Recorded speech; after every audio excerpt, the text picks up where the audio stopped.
¿Qué tal? Buenas tardes ahí a todos. Es un gusto estar con ustedes platicando el día de hoy. Estamos esperando, pues ahora sí que nos den la luz verde para arrancarnos. Un gustazo saludar a mucha gente conocida. Me da un gran gusto, sobre todo ahorita en esta época de pandemias que nos está azotando y que pues qué mejor que pasar un tiempo actualizándonos a través del uso de los medios electrónicos.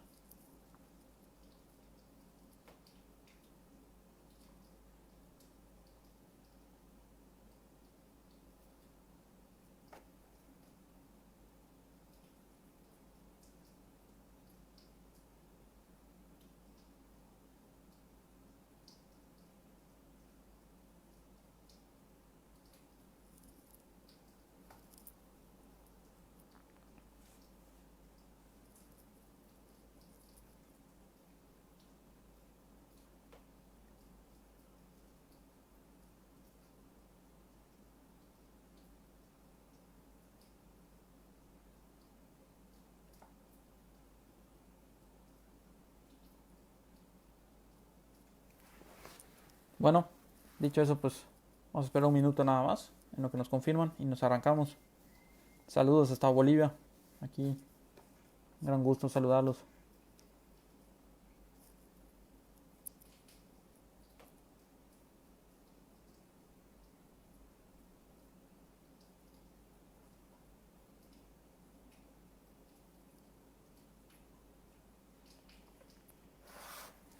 Bueno, compañeros, vamos a arrancar el día de hoy. Eh, pues es un gustazo saludar a todos los presentes aquí, escuchándonos y todo. La dinámica va a ser la siguiente. Vamos a estar exponiendo brevemente, no quitarles mucho de su tiempo, pero de una manera concreta, de una manera profunda, con un análisis práctico. Y posteriormente les estoy leyendo desde aquí, desde la aplicación. Sin ningún problema pueden escribir cualquier comentario, cualquier duda y pues estaremos dándole la debida contestación y respuesta. Hablar de acción penal por particular, pues la realidad es que es de hablar de un tema nuevo para México. Tenemos que en el 2008 se reforma la Constitución, se le quita el monopolio de la acción penal al Ministerio Público. Recordemos que antes quien decidía el ejercicio de la acción, pues era obviamente el Ministerio Público, y a partir del 2008 se dice que puede haber un accionante particular. Tenemos que en 2014 ve la luz el Código Nacional de Procedimientos Penales, que no entra en vigor en todo el país hasta 2016, como ya sabemos, pero en los diversos códigos procesales que teníamos en las entidades federativas, pues ya se empezaba a vislumbrar, se empezaba a presagiar este tema del accionante particular. Y bueno, ya con entrada en vigor de todo el país del Código Nacional de Procedimientos Penales, algo de lo que yo personalmente me percaté, me quedó muy marcado 2018. Estuve en varios estados hablando sobre este tema y prácticamente en todos los estados donde me tocó ir no se había ejercitado un procedimiento especial de acción penal por particulares. Y aquí tenemos que cuestionarnos, bueno, ¿qué está pasando? ¿Por qué no se está llevando a la práctica? Eso es lo que vamos a ir abordando pues un poquito. Y no me dejan mentir muchos de los que nos están sintonizando el día de hoy, que desde sus entidades federativas al día de hoy no se ha ejercitado una acción penal por particular o son muy escasas. Al grado, comentaba hoy un compañero aquí a través de las redes sociales, de que incluso muchos jueces desconocen qué es una acción penal por particular. Ahora, ¿qué es la acción penal por particular? Voy a tratar de ser concreto, de ser breve, de no adentrarme ahora sí que en cuestiones, palabras técnicas rimbombantes, sino que cualquier persona que nos esté sintonizando el día de hoy, cualquier ciudadano común, lo pueda pues entender. Básicamente, el ejercicio de la acción penal por particular quiere decir que podemos irnos directamente ante un juez, en este caso un juez de control, para ejercitar la acción penal sin haber acudido en algún momento ante el Ministerio Público. Saludos hasta Pachuca, aquí les estamos leyendo igual, cualquier comentario lo pueden dejar llegar. Entonces, tenemos que el accionante particular en ningún momento acude al Ministerio Público y en ningún momento interviene el Ministerio Público. Entonces, para que partamos del análisis del ejercicio de una acción penal por particular, cuando nos viene a ver pues una persona, nuestro cliente, nuestro asesorado, nuestro representado, patrocinado, defendido, y nos plantea unos hechos que pues él considera que pueden ser constitutivos de delitos y nosotros también, pues tenemos que hacer un análisis de ciertos requisitos procesales que se tienen que cumplir para llevar a buen puerto la encomienda de este ejercicio de la acción penal por particular, que básicamente a mi criterio son los siguientes: la competencia, la legitimación, la oportunidad y la procedencia. La competencia, porque nosotros vamos a ejercitar este procedimiento especial de acción penal por particular, obviamente ante el órgano jurisdiccional que deviene incompetente para conocer del mismo, de su ejercicio. El tema de la legitimación, obviamente la acción penal por particular la va a instar, la va a promover quien está legitimado. ¿Y quién es el que está legitimado? Pues en este caso, la víctima. Podríamos estar hablando en términos del artículo 108 del Código Nacional de Procedimientos Penales o en términos del artículo 4 de la Ley General de Víctimas, junto con evidentemente su asesor jurídico, que pues es el órgano técnico y es quien se supone la va a dirigir transitando por todo este camino. Seguidamente, muy importante, el requisito de la oportunidad, que estemos en el momento procesal oportuno. Al ser una acción penal por particular, rige muchas cuestiones similares cuando estamos afrontando un procedimiento ordinario. Cada entidad federativa maneja el tema de la prescripción para ejercer la acción penal. La mayoría de los estados maneja 1 año para querellar. En otros estados de la República tenemos hasta 2 años para querellar hechos constitutivos de delito en nuestra persona. Entonces tenemos que estar dentro de este tiempo de tal manera que no se actualice obviamente la prescripción. Tenemos que estar en el momento procesal oportuno. Asimismo, que no hayamos acudido al Ministerio Público. Si ustedes en algún momento o junto con su cliente ya querellaron esos hechos constitutivos de delito en sede ministerial, ante la representación del Estado, luego entonces quedaría sin materia el ejercicio de la acción penal por particular, porque ustedes ya están confiando, evidentemente, pues en el Ministerio Público, con todas las problemáticas que conlleva. Platicaba antier, me parece, un compañero Ministerio Público dando un curso en línea y él comentaba eso. La realidad es que no es que los ministerios públicos no quieran trabajar, esa es la realidad. El gran problema que hay ahorita es la sobrecarga de trabajo, o sea, no se dan abasto, tienen que priorizar ciertos asuntos los ministerios públicos. Y a eso hay que unar y hay que sumarle la falta de verdaderos asesores jurídicos que van a audiencia y que se adhieren a todo lo que dice el Ministerio Público, esté bien o mal. Que simplemente van a interponer la querella o la denuncia, acompañan a la víctima y ya de allá, saludos Javo, ya de allá pues no le siguen. Que el Ministerio Público haga todo, que el Ministerio Público investigue y si el Ministerio Público lo hizo mal, la culpa la tiene el Ministerio Público. De ahí que se creó la figura del asesor jurídico para velar por los intereses de la víctima. Incluso se habla que en este nuevo sistema de justicia penal, que muchos dirán, bueno, no es nuevo, la realidad es que sí, porque todavía hay mucho camino por andar que nos queda. El fundamento constitucional legal de la acción penal por particular lo podemos encontrar en el 21 de la Constitución Política de los Estados Unidos Mexicanos y diverso 426 a 432 del Código Nacional de Procedimientos Penales. Aquí dando contestación a nuestro amigo Antonio Martínez. Entonces continuamos con ese tema que les comentaba. Y por último tenemos el requisito de la procedencia. ¿Qué es el requisito de la procedencia? Bueno, el 428 del Código Nacional de Procedimientos Penales es muy claro que para que nosotros podamos ejercer acción penal por particular, este procedimiento especial es para ciertos delitos en específico, mínimos delitos así le queremos llamar, o comentaban hace unos días platicando del tema. ¿Por qué?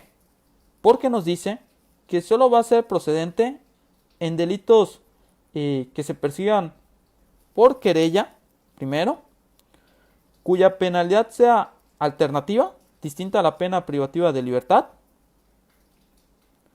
o cuya punibilidad no exceda de 3 años de prisión. Agradezco muchísimo los comentarios, voy a tratar de estar dando contestación a lo largo de la transmisión en vivo, y si no, posteriormente a la transmisión les estaré escribiendo y les estaré comentando para no perder un poquito el hilo de lo que estamos comentando. Entonces, la acción penal por particular no es procedente por todos los delitos. A lo que voy, para que vayamos entendiendo. por un homicidio, por una violación, no es procedente una acción penal por particular. Va a ser procedente en aquellos delitos que sean de querella, cuya penalidad sea alternativa o cuya punibilidad máxima no exceda de 3 años de prisión. Eso es lo primero que tenemos que tener en cuenta. Segundo, como estamos ejerciendo acción penal por particular, estamos haciendo las veces de un ministerio público. Esto es muy importante. ¿Qué quiere decir hacer las veces de un ministerio público? La carga de la prueba la van a tener ustedes como accionantes particulares. Por lo tanto, tenemos que tomar en cuenta, entraba una llamada por acá, si ven que se cortó igual, bueno, tenemos que tomar en cuenta, estamos hablando del 428, hay que integrar nuestra propia carpeta de investigación o registros de investigación propiamente. Es decir, tenemos que sustentar ante el juez de control los datos de prueba que pues, evidentemente tienen que ser lícitos, legales, oportunos, idóneos, pertinentes y en su conjunto suficientes para establecer, para ese momento procesar razonablemente, un hecho con apariencia de delito y la probabilidad de que la persona que se va a llevar a audiencia lo cometió o participó en su comisión. ¿Por qué es importante este tema de la integración de la carpeta de investigación? Ustedes recordarán que la imputación es la llave que abre la puerta al ejercicio del derecho de defensa. Si traemos una persona a audiencia, evidentemente esa persona tiene que conocer por qué se le está trayendo a audiencia y en qué se está sustentando lo que se va a vivir en esa audiencia. De tal manera que esa carpeta de investigación que nosotros vamos a integrar como accionantes particulares, porque no interviene el Ministerio Público en ningún momento, va a contener todos y cada uno de esos datos de prueba con los cuales la pretendemos sustentar, pretendemos buscar la vinculación al proceso de la persona y en su caso empezar a visorar la posibilidad de arribar a un juicio oral. Pero estaremos tocando pues ese tema. Entonces, bueno, si no interviene el Ministerio Público, ¿cómo armo mi carpeta de investigación? Eso es lo que muchos nos preguntamos. De la misma forma que se realiza una carpeta de investigación en sede ministerial, quizás lo primero que tenga que constar allá sea un acta donde nos estamos entrevistando con la víctima, donde la víctima está dando su anuencia para ejercer procedimiento especial de acción penal por particular, donde se le está informando de sus derechos que le consagra la Constitución Política de los Estados Unidos Mexicanos, Código Nacional de Procedimientos Penales, Ley General de Víctimas, entre otras cuestiones, donde nos está designando como asesores jurídicos, donde nos está narrando los hechos que considera constitutivos de delitos. Y de la misma forma, hay que dejar en claro, yo creo que un problema que tenemos en México es la cultura de las formas, el rito procesal, el culto al formalismo. Muchas veces nos interesa más la forma que el fondo, y eso no puede ser posible. Las autoridades de procuración e impartición de justicia lo que les debe interesar es el fondo, para maximizar el derecho a la tutela judicial efectiva de las personas. Y no puede ser que estemos inventando formalismos para complicarle la existencia a los ciudadanos y que no puedan instar, por ejemplo, el ejercicio de una acción penal por particular. Entonces no hay un formato en específico a lo que voy. Si derivado de esos hechos que nos narra la víctima, que hace las veces de presentación de una querella, si ustedes checan allá el 429, pues a lo mejor nosotros vamos a recabar los datos de prueba que consideremos para sustentar el ejercicio de esa acción penal por particular. Por ejemplo, si vamos a entrevistar testigos, tenemos que levantar una constancia, evidentemente, de que entrevistamos a esos testigos. Si lo quieren manejar digitalmente ahorita con la pandemia que nos azota y que se está hablando que debemos dejar de un lado la cultura del papel, enhorabuena. Perfectamente pueden videograbar esa entrevista con el testigo para hacer constar ese dato de prueba que van a enunciar, obviamente, ante el juez de control en audiencia donde van a buscar que se admita el ejercicio de la acción penal por particular. Quizás por allá a mí me ha tocado asuntos, recuerdo un tránsito, quizás por allá a lo mejor un avalúo de los daños que representa el vehículo, si por ejemplo en su estado se permite ejercer acción penal por particular por este tipo de delitos, que aquí sería daño en propiedad ajena, o en otros estados le llamarían daños, por ejemplo. Quizás vamos a recabar otro tipo de datos de prueba, no sé, dictamen psicológico, alguna videograbación, por ejemplo, donde se haga constar todo ello. Lo importante, a lo que voy con eso, que todo lo que digan tiene que estar sustentado. En audiencias, independientemente si son Ministerio Público, asesores, defensores, jueces, lo que quieran, solo vale lo que se dice en audiencia y lo que está sustentado en este momento procesal con los datos de prueba.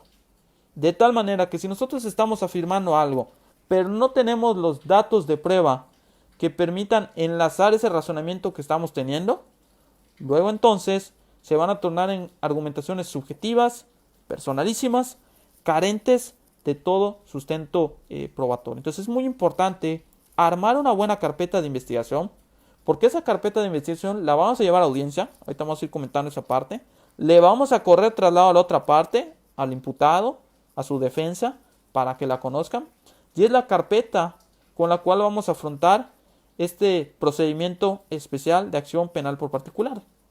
Y aquí no vamos a tener la trampa que se visualiza o se ve en muchos lados de que es que el Ministerio Público hizo mal su trabajo. Aquí, el Ministerio Público son ustedes. Y de ustedes dependen, si el caso lo amerita, que se haga justicia para esa persona que están representando. Entonces, integramos esa carpeta de investigación.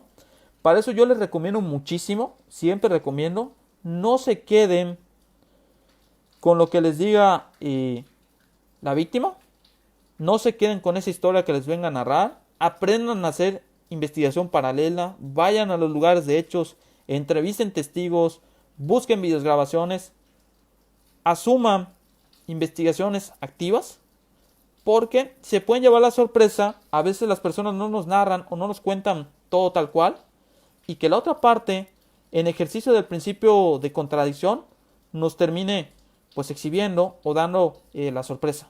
Obviamente nosotros como abogados debemos estar preparados para lo imprevisto, para lo que pueda sobrevivir en la audiencia. Es lo que platicaba igual ayer un poquito, hablaba de la gestión del caso. Todo asunto puede dar un giro inesperado y tenemos que estar listos para eso. Entonces, dicho eso, vamos a presentar nuestra solicitud ante el juzgado de control, nuestro memorial, nuestro escrito, pidiendo la audiencia para que en términos del artículo 429 sustentemos el ejercicio de la acción penal por particular.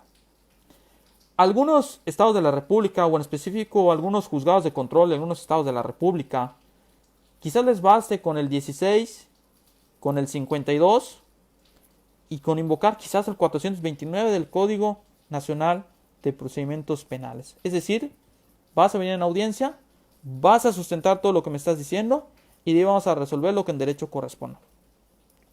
En otros lugares he detectado que hay la mala cultura de que existe la prevención o quieren que mediante ese escrito pidiendo audiencia para sustentar el ejercicio de la acción penal por particular, prácticamente le narres todo al juzgado para cuando venga la audiencia no tenga sorpresas. Pero ojo, el sistema es oral, se deja en libertad a las partes para que mediante audiencias debatan lo que en derecho corresponda.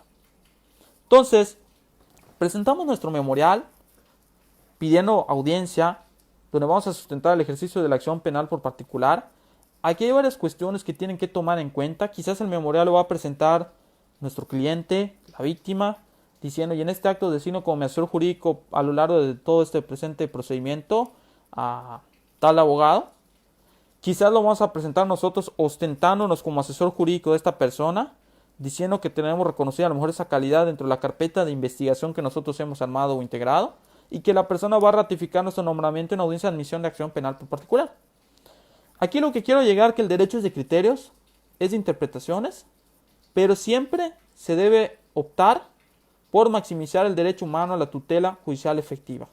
Las formas nos están matando, los inventos que no están en la ley nos están matando y le están denegando la justicia a muchas personas. Ahora, ¿por qué me voy a complicar la existencia haciendo la acción penal por particular si puedo ir con el Ministerio Público? El Ministerio Público es un órgano especializado, cuenta con todo un aparato, cuenta con peritos, cuenta con todo el personal para que quizás pueda robustecer más mi investigación. Porque si hoy se cometió el delito y es susceptible de acción penal por particular, y hoy mismo ustedes integran su carpeta de investigación, mañana mismo pueden estar pidiendo la audiencia al juzgado de control. Bueno, suponiendo que no estuviéramos en épocas de la pandemia, piden la audiencia al juzgado de control, se las debería dar a prontitud en términos del 16 del Código Nacional de Procedimientos Penales. De admitirse esa acción penal por particular en audiencia, dentro de los 5 a los 10 días, pueden checarlo, está en el 431 del Código Nacional de Procedimientos Penales, se va a llevar esa audiencia para que le formulen imputación a esa persona que ustedes quieren traer. De tal manera que si la persona se acoge al término constitucional o a la duplicidad del plazo constitucional que le llaman las 144 horas, pues estamos hablando netamente que aproximadamente en 3 semanas, en términos prácticos, podrían estar consiguiendo la vinculación a proceso de esa persona. Sabemos que si vamos al Ministerio Público, en lo que a lo mejor nos ratifican los escritos, porque hay la cultura ya de la ratificación que se ha inventado, que tampoco está en el código, que para que un escrito valga, dicen algunos ministerios públicos, tiene que venir la persona y ratificarlo ante mí. No sé por qué. Habría que preguntar a los jueces en tema de valoración probatoria. Entonces, sabemos la peregrinación que se tiene que pasar por el Ministerio Público, insisto, por la sobrecarga de trabajo. Y puede haber varias cuestiones. Quizás el Ministerio Público lo primero que va a hacer es buscar el asunto, turnarlo a mediación, le llaman en algunos lados, buscando pues lo que prevé la Ley Nacional de Mecanismos Alternativos de Solución de Controversias en materia penal. Quizás eso van a buscar.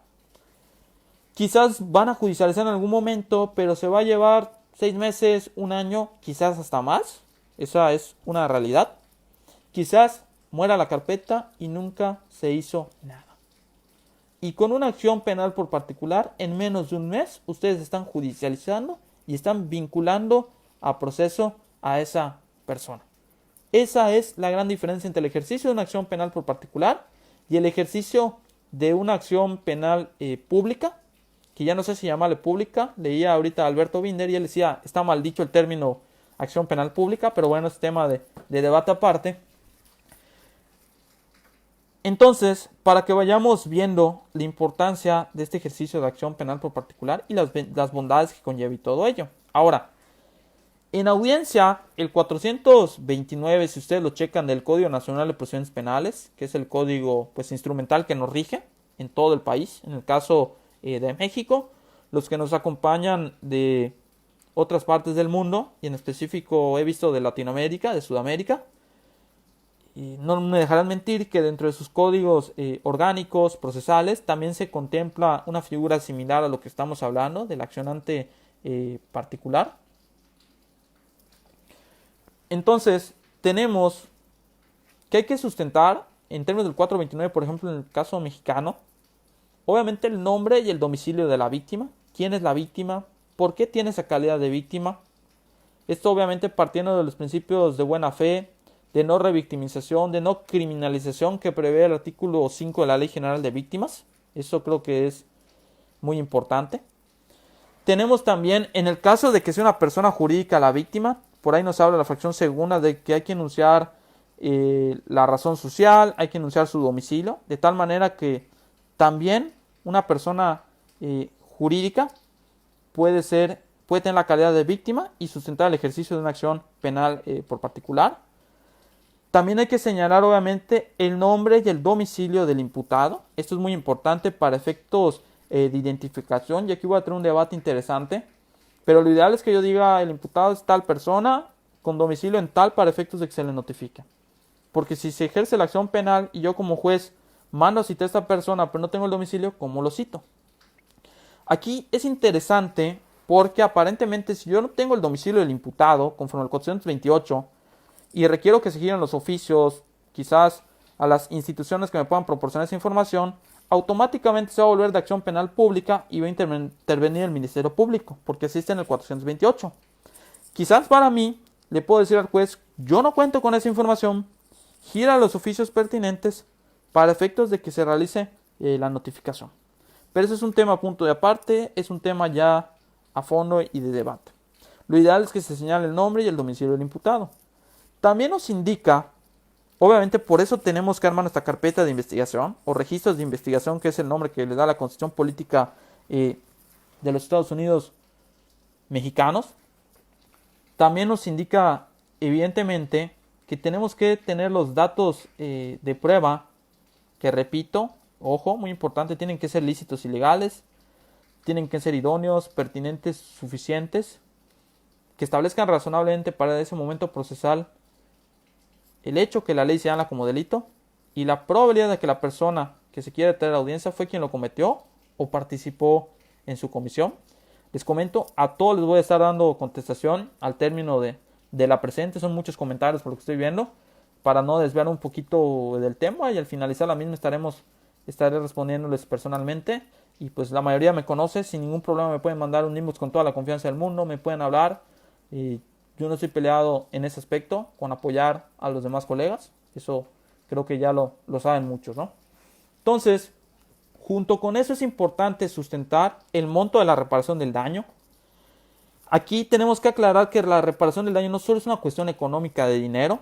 Si nosotros checamos la Ley General de Víctimas, creo que era el artículo 4 de la Ley General de Víctimas, nos habla de las medidas de restitución, de rehabilitación, de compensación, de satisfacción. O sea, reparación del daño no solo es en términos económicos, pero si ustedes sienten que para ese momento se complican, pueden decirle al juez: señor juez, para este momento la reparación del daño la pedimos en forma abstracta, en forma genérica.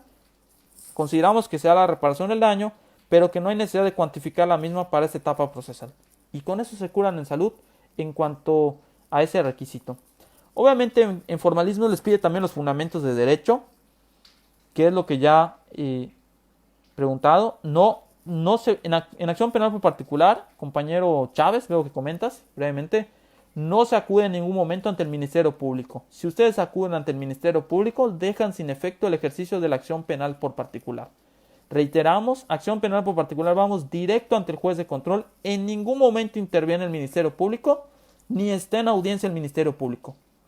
Y por último, conforme al 429, pues le tienen que decir al juez qué es lo que buscan, que va en relación con el 430, que para mí está mal redactado, como muchos artículos del Código Nacional de Procedimientos Penales, pero no voy a entrar a fondo, porque lo primero que se busca en esa audiencia es que se admita la acción penal por particular. Eso es lo primero que nosotros estamos buscando. Que se cite a esa persona a audiencia, o en su caso, se pudiera llegar a determinar la orden de comparecencia en su contra, y el reclamo de la reparación del daño. Es lo que nos señala el 429 del Código Nacional de Procedimientos Penales. De tal manera, y brevemente, que si el juez considera que se satisfacen los requisitos formales y materiales, va a tener por admitida la acción penal por particular en términos del 431, y por lo tanto va a mandar a citar a esa persona para efectos de que se le formule imputación. Ahora aquí viene la primera problemática práctica. Hoy comentaban, bueno, es que está muy claro el 426 al 432 del Código Nacional de Procedimientos Penales, no pide tanto formalismo. En la práctica se sortean o se dan muchísimas dificultades que no prevé el Código Nacional de Procedimientos Penales, como la siguiente. ¿En qué momento hacemos entrega nosotros de la carpeta de investigación para correrle traslado a la otra parte, en este caso al imputado? En esa audiencia de admisión de acción penal por particular, señor juez, aquí tengo la carpeta para correr traslado, de tal manera de que esa persona acuda ante esta autoridad al momento que se le notifique y será entrega de la carpeta de investigación o al momento que se le notifique por parte del actuario del juzgado, junto con él que le haga entrega de la carpeta de investigación. Otras interpretaciones, como en el Estado de México, es cuando notifican al imputado, te voy a dar los datos del asesor jurídico o de la víctima, contáctalo y que ellos te den tu traslado de la carpeta de investigación y cotéjalo con ellos. Entonces esta es una dificultad práctica. Yo lo que recomiendo, vayan a audiencia, en un sobre cerrado tengan ya esa carpeta de investigación para correr traslado, pónganlo a disposición del juzgado, para efectos de evitar el tema de que nunca les hable la otra parte, y luego llega a audiencia y diga, señor juez, nunca me quiso correr traslado, nunca me dieron traslado de nada. Entonces aquí lo ponen a disposición del juzgado, que comparezca él ante el juzgado, y en el juzgado se le hace entrega en un sobre cerrado para garantizar que obviamente pues el juez no lo va a abrir ni se va a imponer de lo que hace a sus veces de esa carpeta de investigación. Creo que es importante. O también pueden dejar abierta la puerta para que se comunique con ustedes el imputado, la imputada, y le van a correr traslado de la carpeta de investigación. Esto para evitar el problema de que luego lleguemos a audiencia y empiece los dimes y diretes, la mala práctica, la chicanada procesal, de decir, bueno, es que no conozco la carpeta, no me corrieron traslado. esto es muy importante, ese tema de la carpeta de investigación, que obviamente también les recomiendo que la cotejen con la otra parte, para que luego no vengan los inventos, las teorías de la conspiración, le llamo yo, de decir, es que lo que me está diciendo no está en las hojas que él me dio. Para eso se coteja la carpeta de investigación, para ver que ambas partes tenemos lo mismo. Para eso es el principio de contradicción, para que las partes puedan rebatir. Si no es verdad, pues también hacerlo valer evidentemente, ¿no? Entonces se van a citar a esta persona e inicia lo que yo considero la parte interesante. Porque ustedes, como asesores jurídicos normalmente que van a hacer, van a formular imputación a esa persona. Entonces es muy interesante porque sigue ya las reglas del procedimiento ordinario. Cuando venga el imputado a la audiencia, en términos del artículo 309 y 311 del Código Nacional de Procedimientos Penales y diversos 19 de la Constitución Política de los Estados Unidos Mexicanos, pues obviamente le van a dar a conocer las circunstancias de tiempo, modo, lugar, la clasificación jurídica del hecho, es decir, tipo penal que se le atribuye, grado de ejecución, forma de intervención, naturaleza de la conducta, el nombre de su acusador, todos esos supuestos que nos da el 309 y el 311, para efectos de que se tenga por debidamente hecha la imputación en la persona de quien está llegando a audiencia, ¿no? Inmediatamente junto con ello, obviamente al formular imputación, ya sabemos los cambios que ha habido y todo, pues va a venir la solicitud de vinculación a proceso. Inmediatamente van a argumentar cuáles son esos datos de prueba, lícitos, legales, oportunos, idóneos, pertinentes y en su conjunto suficientes, con los cuales establecen razonablemente el hecho que le señala como delito y la probabilidad de que esa persona lo cometió participando en su comisión. Obviamente, si el juez ya les admitió la acción penal por particular y mandó a citar a esa persona, hay una alta probabilidad, salvo que la defensa haga valer lo que yo considero que se haya escondido, este tipo de situaciones de información, hay una alta probabilidad de que se va a vincular a proceso. Porque por eso el juez ya admitió, ya hizo a un nivel primigenio una valoración, si así le queremos llamar, de que sí se dan esos datos de prueba para establecer el hecho y la probabilidad de que la persona lo cometió participando en su comisión. Y sigue las mismas reglas. Obviamente, la otra parte va a manifestar si quiere que se resuelva la situación jurídica en ese momento, si quiere 72 horas, si quiere 144 horas. Bueno, en algunos lugares del país he escuchado que hasta más allá de las 144 horas han pedido, ¿no? Tema, pues, interesante, ¿no?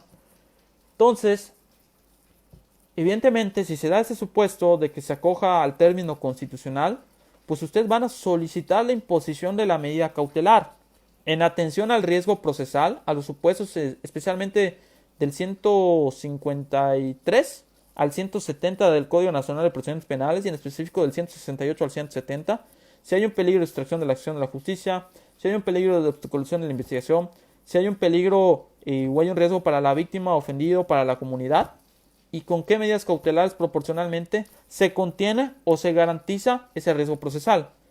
Evidentemente, como es una acción penal por particular, la probabilidad de que se imponga la medida cautelar de prisión preventiva para mí es prácticamente nula. Incluso la colocación de un localizador electrónico pudiese llevarse al extremo, máxime si esa persona fue citada a audiencia y voluntariamente comparece a audiencia. Para mí, una cultura de la libertad y un entendimiento debido a la medida cautelar, si se está citando a esa persona y voluntariamente está viendo, está demostrando un nulo riesgo procesal y por lo tanto incluso que no se le imponga medida cautelar alguna para que venga la audiencia de vinculación a proceso. Y va a venir la audiencia de vinculación a proceso y en ejercicio del principio de contradicción obviamente van a debatir las partes y el juez va a determinar lo procedente en términos del 319 constitucional y el 316 del Código Nacional de Procedimientos Penales, si se satisfacen los requisitos de forma y de fondo, y en específico la fracción tercera del Código Nacional, es decir, que hay datos de prueba, lícitos, legales, oportunos, idóneos, pertinentes, para establecer el hecho y la probabilidad de que esa persona lo cometió. Esto es importante. Y obviamente la fracción cuarta, que creo que es un análisis que va de oficio, que no se actualice una causa de extinción de la acción penal o de exclusión del delito. Y de ahí si se vincula a proceso a la persona, obviamente van a pedir el plazo de cierre de investigación, que como sabemos del 321 al 323 del Código Nacional de Procedimientos Penales, por el tipo de delitos que son de acción penal por particular, Normalmente el plazo máximo de cierre de investigación que van a poder pedir es de 2 meses. Porque ya vemos que dentro de esos numerales que invocamos del 321 al 323, se menciona, se especifica que obviamente si el delito no excede de los 2 años de prisión, pues evidentemente lo más que pueden pedir son 2 meses, y si excede, entonces sí podrían pedir hasta los 6 meses, ¿no? Aquí viene la primera estrategia o el primer truco que yo les comento. Ya están ustedes en investigación complementaria y solicitan algún acto de investigación, o en específico un acto de molestia conforme al 428, con el cual consideran que les tiene que apoyar el Ministerio Público o el juez de control. Derivado de eso, y partiendo de la interpretación del 428, se va a volver de acción penal pública el procedimiento. Y al volverse de acción penal pública, una vez que ustedes ya vincularon a proceso en menos de un mes, van a tener el apoyo del Ministerio Público, tanto para lo que viene siendo la formulación de la acusación, como incluso para, si en su caso llegasen a un juicio oral por el tipo de delito. Ahorita vamos a abordar esa parte. Entonces vean la estrategia. Yo vinculo a proceso como accionante particular, y dentro de la complementaria requiero robustecer mi investigación. Apóyame el Ministerio Público. Al apoyar al Ministerio Público, jalo al Ministerio Público conmigo, me tiene que apoyar y va a ir conmigo a juicio oral el Ministerio Público. En ese momento, el Ministerio Público solo va a intervenir cuando nosotros lo requerimos, y al intervenir, obviamente, cuidado, se vuelve de acción penal pública. Y obviamente ya el Ministerio Público va a determinar, va a decidir si va a optar por irse pues a un juicio oral, si se va a desistir de la acción, quizás si va a haber un procedimiento abreviado, entre otras variables. Si no interviene el Ministerio Público, pues ya va a ser decisión de ustedes como accionante particulares. Ustedes van a tener el panorama, las cartas sobre la mesa, para ver si entre las partes hay la voluntad, quizás un acuerdo reparatorio del 186 del Código Nacional, quizás una suspensión condicional a procesos del 191 al 200, quizás un procedimiento abreviado del 201 en adelante, quizás se van a ir a juicio oral, entre otras variables que pueden estarse llevando a cabo, ¿no? Por aquí obviamente nos comentan el tema de las citaciones. Compañero Edgar, te comentamos rápidamente. Evidentemente, si la persona incumple las citaciones, se está colocando en los supuestos del 141 en adelante del Código Nacional de Procedimientos Penales.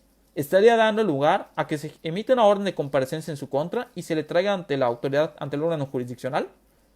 La probabilidad de una orden de aprehensión la veo muy complicada, esa es la realidad.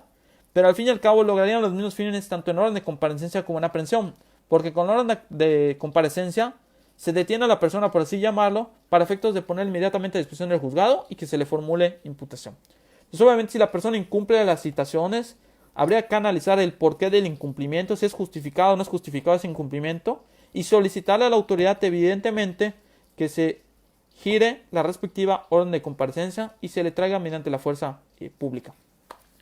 Bueno, cerrando ese paréntesis, continuamos con esta parte de la acción penal por particular. Entonces, ya ustedes van a decidir si van a jalar al Ministerio Público, si no lo van a jalar. Si lo jalan, hay el peligro de que el Ministerio Público va a ser ahora quien va a decidir qué va a pasar con esa causa penal, que ya está judicializada. Si no lo jalan, ustedes van a decidir. Yo la probabilidad de que vayan a un juicio oral en ejercicio de acción penal por particular la veo sinceramente muy baja. Y la veo muy baja en atención al tipo de delitos, y principalmente nosotros sabemos que en materia penal existe lo que se conoce como beneficios penales, sustitutivos penales de la pena de prisión, que normalmente en la mayoría de los códigos de la República oscila entre 4 y 5 años, que si la pena que se te impone en un juicio oral no excede de los 4 o no excede de los 5 años, dependiendo de la entidad federativa donde nos encontremos, te haces acreedor a esos beneficios si eres primodelincuente, y evidentemente al hacerte acreedor a esos beneficios sustitutivos penales, quizás vas a conmutar, vas a pagar una multa y ahí muere el asunto. Entonces, aquí creo que es muy importante como abogados evaluar el costo-beneficio para nuestro cliente por la magnitud que puede conllevar el tema del ejercicio de una acción penal por particular en cuanto a los gastos que le puede llegar a generar esa persona. Entonces, ¿qué tanto le conviene incluso ir a un juicio oral? Vamos a suponer que consigan ustedes la sentencia condenatoria, pero que al final la otra parte solo va a pagar una multa. Evidentemente el tema de la reparación del daño lo puede zanjar, lo puede trabar, eso sí, es muy importante. Ahí es donde pueden maximizar el tema de la reparación del daño, pero incluso reparando el daño a la persona se hace acreedor a sus beneficios y ahí murió el asunto.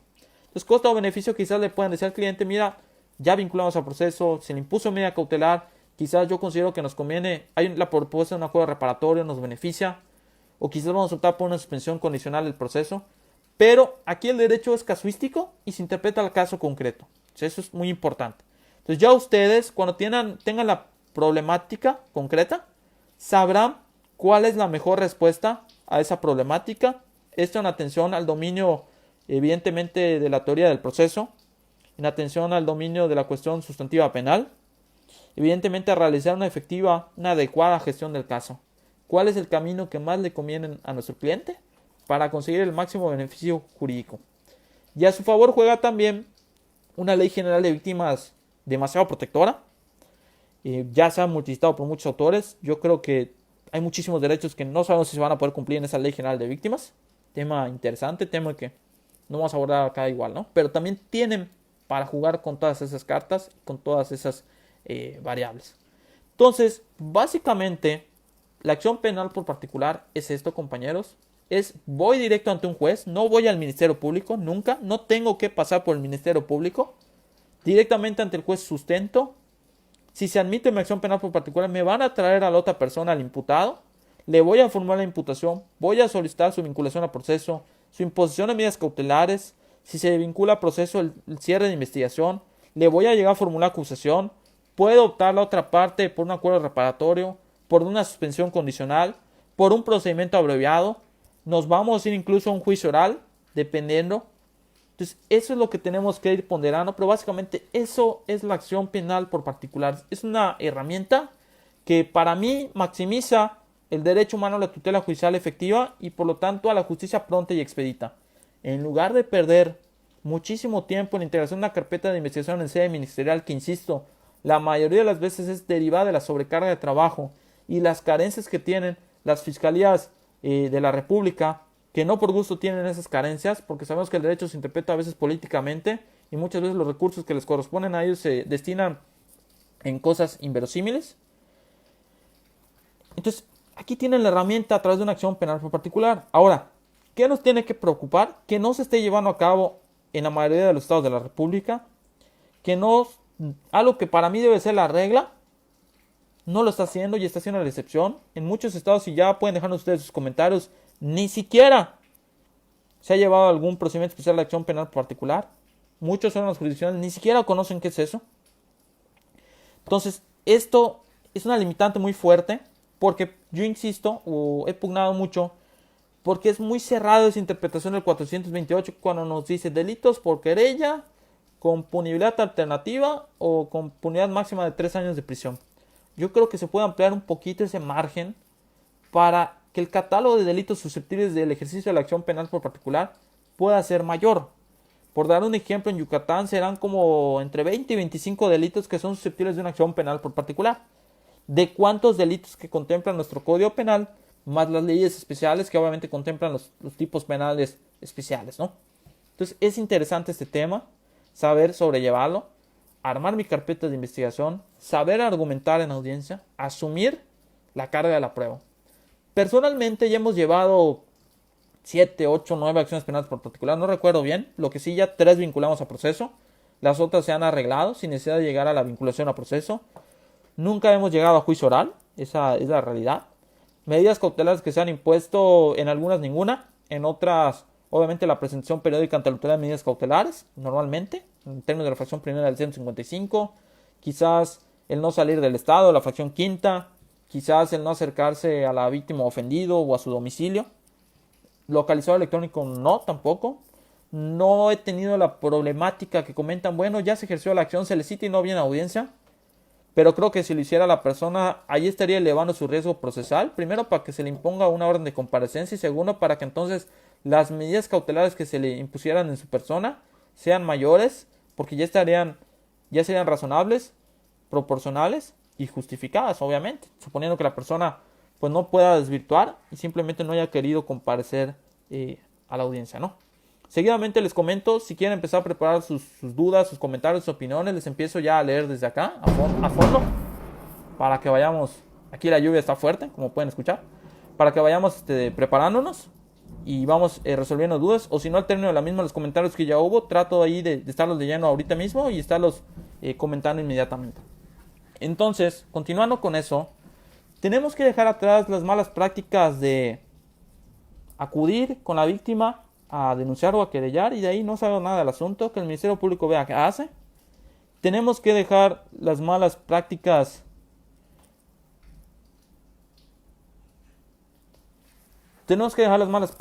Sí, les estoy leyendo. Nada más que sí hay comentarios que son muy largos y sí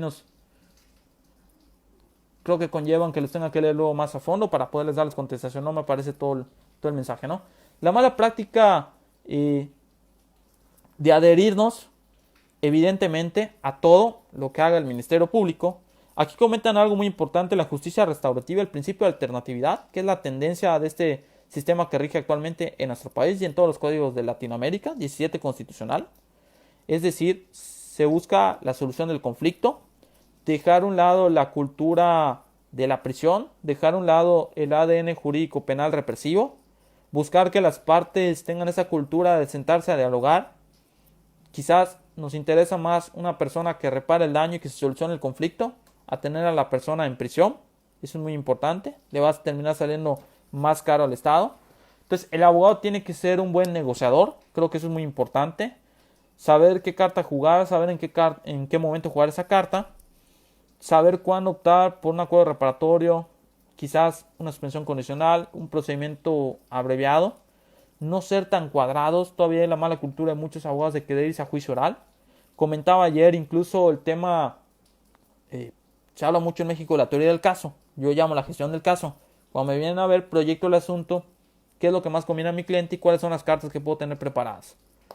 Entonces, el tema de la teoría del caso, si lo queremos ver, se empieza a preparar o a perfilar desde que nosotros tenemos conocimiento del asunto. Porque hay la idea de que, bueno, la teoría del caso la tengo que tener preparada en juicio oral. Entonces yo me pregunto, si no tengo teoría del caso desde una investigación inicial, desde una investigación complementaria, ¿cómo voy a sustentar en juicio oral si me vengo a inventar una teoría del caso y a lo largo de las investigaciones no recabé? En este caso ya al estar en un juicio oral estamos con los medios de prueba, no tengo los medios de prueba para sustentar eso. Entonces, ¿qué teoría del caso voy a estar asumiendo, no? Entonces se empieza a perfilar desde un primer momento. Es nuestra obligación, es nuestro deber como profesionales del derecho, saber hacia dónde va el asunto de nuestro patrocinado. Aquí tenemos una pregunta. Bueno, es que no me deja son muchos mensajes, les agradezco muchísimo. A todos les vamos a estar dando contestación. A veces cuando el mensaje es largo, pues no sé por qué no me deja aquí abrir el mensaje. Pero ya le estaremos dando contestación a esa parte igual este tema.